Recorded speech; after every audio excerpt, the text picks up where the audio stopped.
大多數嘅投資者咧，只係關心點樣可以賺多啲錢啦，但係就忽略咗一個殘酷嘅現實啦。要長期投資獲利咧，其實有80%咧係取決於風險管理，而唔係選股嘅能力啊。2008年嘅金融海嘯啦，仲有2020年嘅疫情崩盤啦，歷史咧都不斷證明啊，冇風險管理嘅投資咧係非常之危險噶。嚟緊咧就會一連兩集啦，同大家講下啦，點解風險管理咁緊要，同埋咧一啲風險管理嘅實戰策略嘅噃。先講下啦，點解風險管理係咁緊要啊？第一點咧就係喺蝕錢嘅時候一個複利陷阱，呢個係一個數學嘅定律嚟噶。假如你投資係蝕咗50%，你係需要有100%嘅回報咧，先至可以翻個本嘅喎。舉個例子啊，如果你投資1萬蚊，蝕咗5000蚊，蝕咗一半啦，你要翻去本金嘅1萬蚊啦，你係要需要賺5000蚊，亦即係要100%嘅回報先至得啊。跌一半就容易啦，但係升一倍就好難噶啦。所以蝕咗嘅錢咧係要雙倍嘅努力啦，先至可以淨係翻到個本啊。所以控制虧損啊，比起追求回報係更加緊要噶。第二點咧就係關於行為經濟學噶。喺心理學上面咧，投資者咧係容易會有一個叫做非理性偏差，呢個叫 loss aversion 損失厭惡啊。意思就係指啦，蝕錢所帶嚟嘅痛苦咧係獲得盈利嘅2倍。導致唔少投資者咧，即使蝕錢都好啦，都會死揸住唔放，諗住一路坐落去。呢個係一個常見嘅錯誤嚟噶，因為佢哋覺得只要一日未買都係未蝕錢，結果咧就死手啦。而且咧好多時啦，投資者咧都係會過分自信啦，經常咧都會高估咗自己一個選股嘅能力啦，而忽略咗市場風險嘅重要性啊。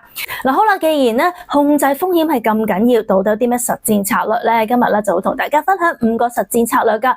第一個策略咧就係資產配置 asset allocation 啦。俗語都有話啦，就唔好將所有雞蛋放喺同一個籃裏面啊嘛。分散投資就可以幫助我哋分散風險啦。至於點解分散投資咁緊要咧？其實背後嘅理念啦，就係理論上咧，同一件事件對於唔同資產類別咧係會有唔一樣嘅影響噶。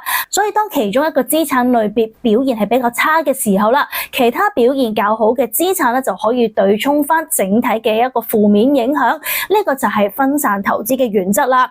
例如啦，當經濟衰退嘅時候，或者係市場不確定性增加啦，投資者因為擔心股市會下調啦，就會傾向轉向一啲避險資產啊。資金咧就會從股市流入好似黃金、貨幣或者係一啲高信度評級嘅一啲國債去到避險啦。而呢種避險需求咧就會導致避險資產嘅價格推高，例如金價上漲啦，債券價格上升。而債券價格上升嘅同時咧，亦都會導致債券利率下降噶噃。所以如果你本身嘅投資組合啦，淨係得股票嘅話咧，風險就會過度集中啦。但係如果你嘅資產組合除咗股票之外，亦都有債券或者係其他避險資產咧，就可以幫助分散風險咯。至於實質可以點樣透過資產配置去到控制風險啦，大家都可以參考下以下呢個原則。第一就係股票同埋債券嘅比例啊。股票咧屬於咧風險相對較高嘅投資產品啦，所以年紀輕嘅時候啦，都可以將多啲嘅資金投入股票嗰度去賺取較高嘅潛在回報啊。但係當年紀越嚟越大嘅時候啦，股票嘅佔比咧就應該要相對減少啦。大家都可以參考下以下呢一個比例啊，可以按照年齡去到調整啊。例如30歲嘅時候啦，就可以採用70% 股票再加30% 嘅債券，到40歲嘅時候啦，股票嘅比例可以減少，60% 係股票，40% 嘅債券啦。而去到70歲嘅時候啦，股票就應該佔更加少，例如好似30% 嘅股票，70% 嘅債券啦。除咗債券同埋股票嘅比例之外啦，股票嘅行業種類咧都應該要分散，避免過度集中啦。例如避免單一嘅行業超過20%，例如好似金融啊、科技或者消費類咁。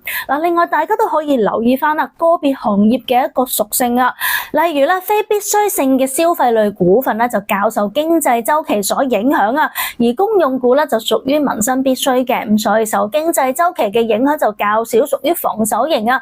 所以喺行業上都可以做到一個分散投資。呢個都會再喺另一條影片嗰度詳細同大家講下噶。另外第三就係地域嘅分散啦，例如好似美股、港股、歐股或者係新興市場咁做一個均衡嘅配置啊。